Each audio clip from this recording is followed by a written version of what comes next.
All right, here we go. We're gonna continue on. Hopefully we're getting some decent video.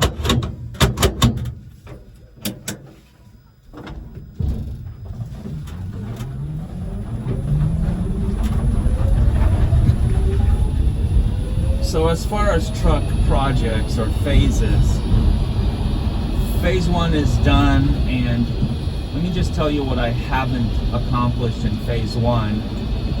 The one thing that I wanted to accomplish but didn't is the Tesla brakes or the iBooster.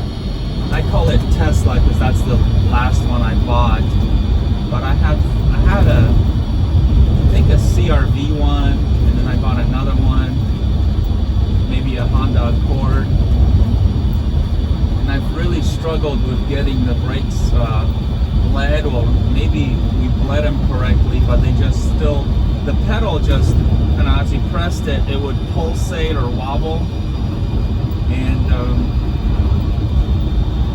it may be that it's not displacing enough fluid.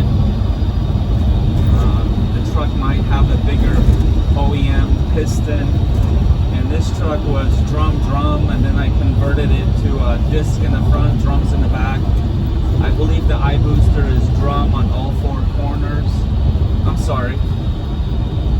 I believe the iBooster is disc at all four corners, so I forget which ones displace more fluid, if it's the drums or if it's discs. I look it up every 6 months and go, oh, that makes sense. And then 6 months later, I totally forget which one was which. So that's that. So I will make that a priority in phase two. Of course, the priority of phase two is adding a separate battery pack. I now own 3 of them, and why didn't I just add the second one to begin with? Well, 2 reasons. I like taking baby steps. There's a little bit of more complexity with adding a second pack, but I just wanted to test the range of 1 pack just so we can get some data. And also I ruined 2 modules. Well, kind of damaged the terminals on them. Every project will have oops moments and screw ups, fuck ups if you will, and setbacks. So the message to any of you considering this type of conversion or any type of restoration or project is ask yourselves not how will you deal with something if it happens, but how will you handle it when it happens? Because there will be setbacks, you know, and just condition yourself for some surprises and prepare to deal with it and move on. And don't get upset, don't get frustrated. It's not just happening to you, it happens to everybody. Hopefully we can find the turnoff here. So the river, there's a river to the right of me.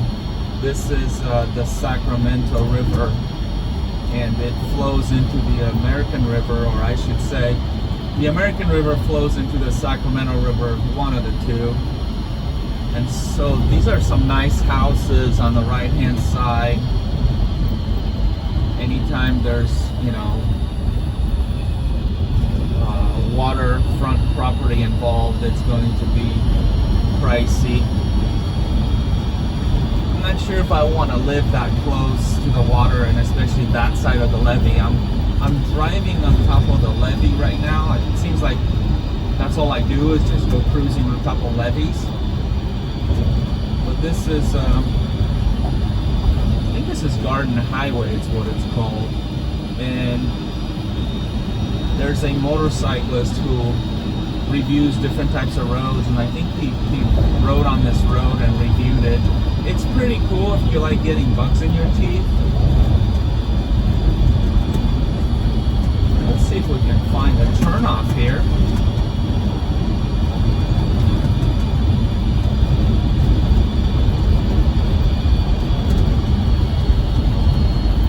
So yeah, adding a second battery pack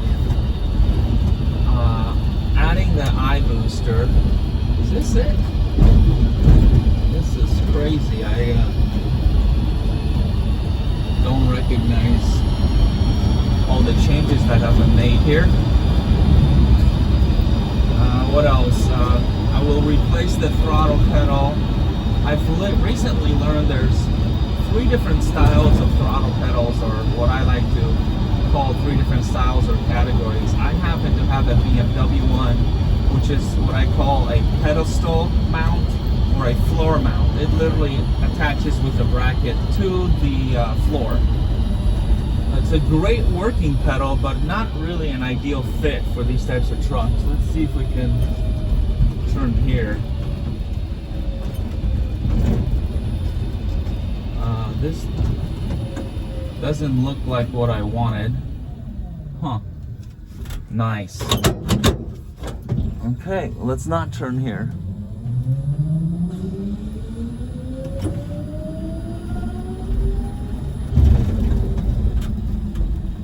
Well, reverse works. Speaking of reverse, there are torque settings that you can set on having the motor spin forward and then torque for reverse. I think the motor still spins in the same direction, and it's the gears in the transmission that change the direction.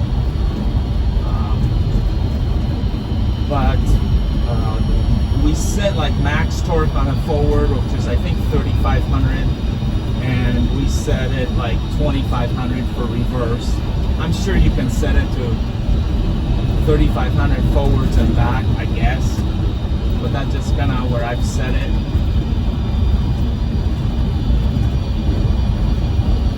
Maybe this is where we need to turn.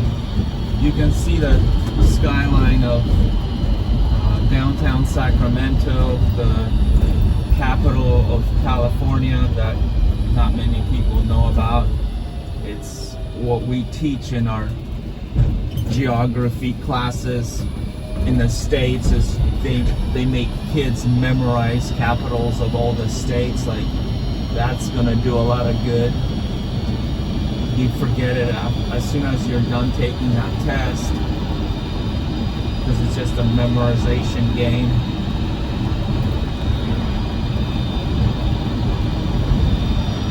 So yeah, other than the power steering, the truck runs great. I'm still looking for a place to dyno it. I've mentioned that. Places want like 250 bucks, 200 bucks.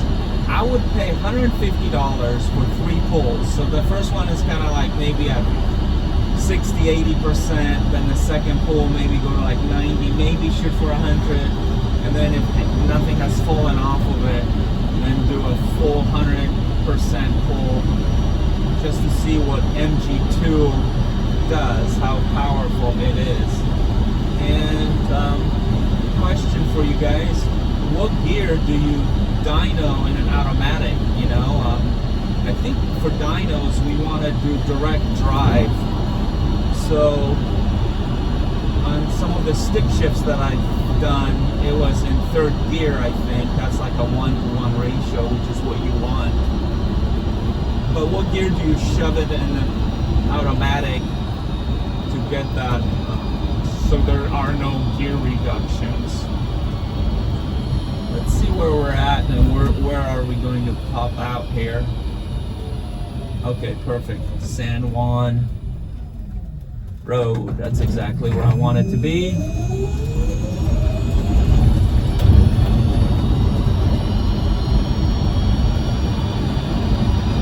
So yeah, just cruising on our way to Home Depot, trying to put on some miles.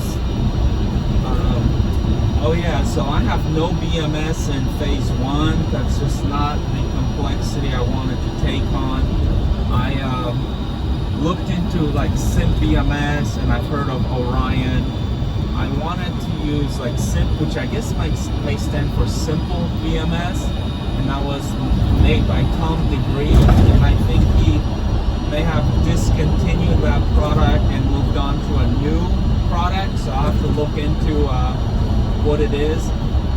At the time time, there's only one person, I think, on eBay in the States selling Synth BMS, and he wanted like an arm and a leg, like, I don't know if it was $600 or $800, and that just, for a single board, I think it was, because the beauty of Synth BMS is that it uses OEM slave modules, and oftentimes I will pay, because I like supporting the guys like Tom and Damien and Johannes, these, you know, modern day geniuses and reverse engineers, and so many others that are, you know, names I forget, like, is it Arbor, and just a lot of guys, and Arthur, and just a ton of guys who are on open inverter, very smart with electrical engineering backgrounds or software engineering.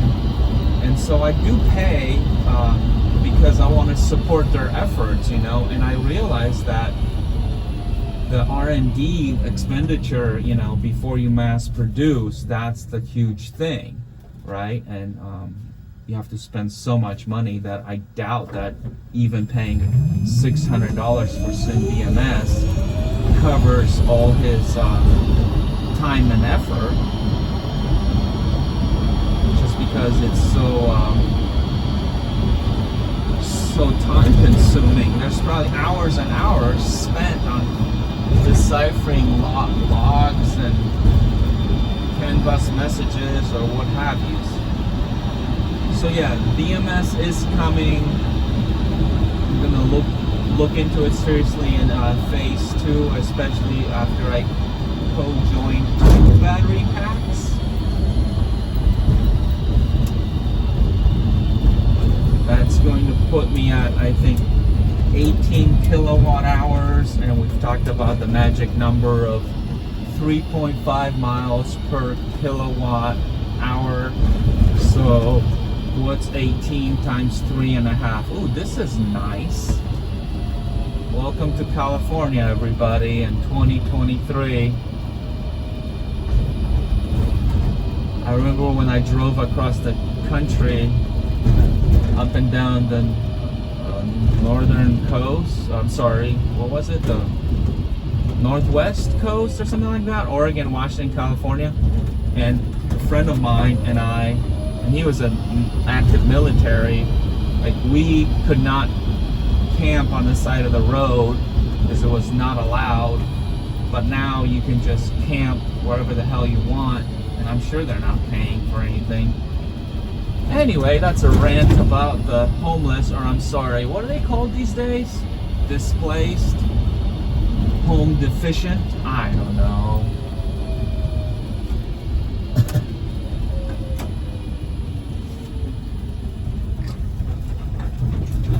Getting dirty looks from that gal. This is my old hood. We used to live in this neighborhood for 10 or 11 years. That guy didn't sell while everybody else around him sold. This was a nice little park to bring our kids to. We're going down a bit of memory lane here. I used to live like walking distance from where the Sacramento Kings professional basketball team plays, and one of them lived on our street, across the street and a couple houses over.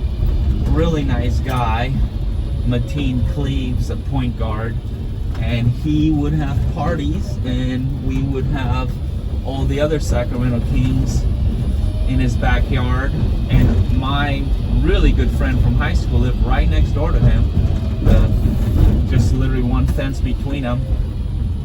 I think that was my house on this corner right here. Was it? I don't remember. Maybe not. I don't recognize those trees. I think we had some evergreens. Maybe not that one. Jeez, I can't believe I forgot. Anyway, so we would see like Chris Webber and Mike Bibby and all those guys, and the funny thing is, like 3 or 4 of them had the same Lincoln Now-or-Later, as I call it, Navigator. It was like white tinted windows, big rims at the time. I don't know, maybe 22s were the big thing. Okay, I'm sorry, I lied. I think this was our house on the corner here, and I built that little porch enclosure So yeah, we had the evergreens. So this is my old neighborhood, just cruising through it. And on the left here, just right here, oh, this Hummer, this is funny because that's what it was in that house before, was the Hummer. Don't tell me he still lives there. But yeah, he went out and bought this Hummer and it was too big for the garage. Like, he couldn't close the door after he bought it, so he just would always leave his garage door open.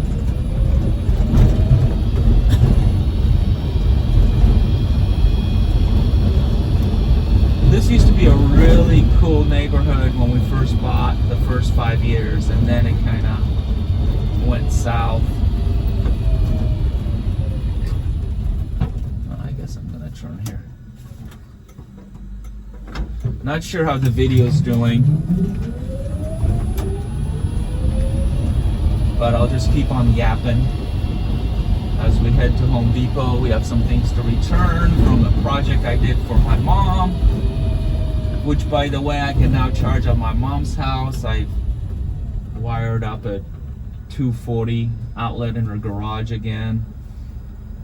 In the States, it's common to have washers and dryers, clothes washers and dryers in garages, especially on the older homes that don't have a dedicated little laundry room, if you will.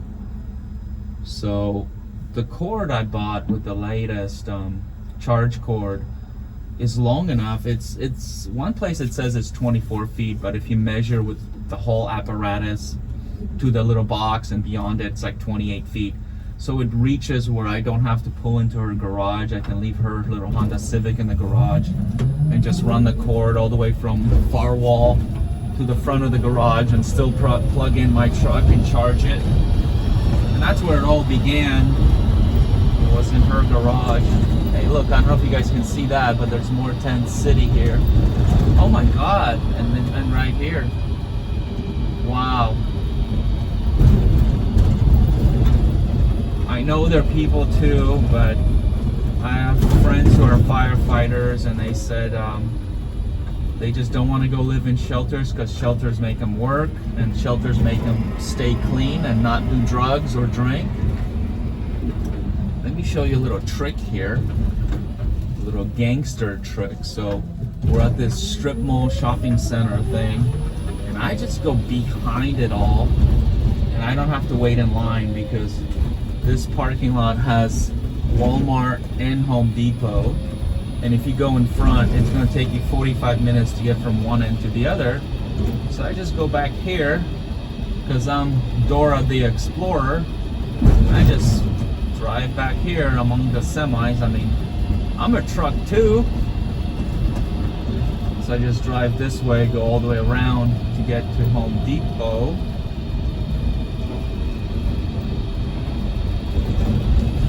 So yeah, there is still quite a bit of work, and sometimes I fantasize about doing another project. I would love to do something very low budget using the Prius platform, either Gen 2 or Gen 3, like Johannes does. So I really want to try doing something with front wheel drive. In the States, a lot of car guys, you know, hot rodders, we're really into rear wheel drive cars. And so we have the,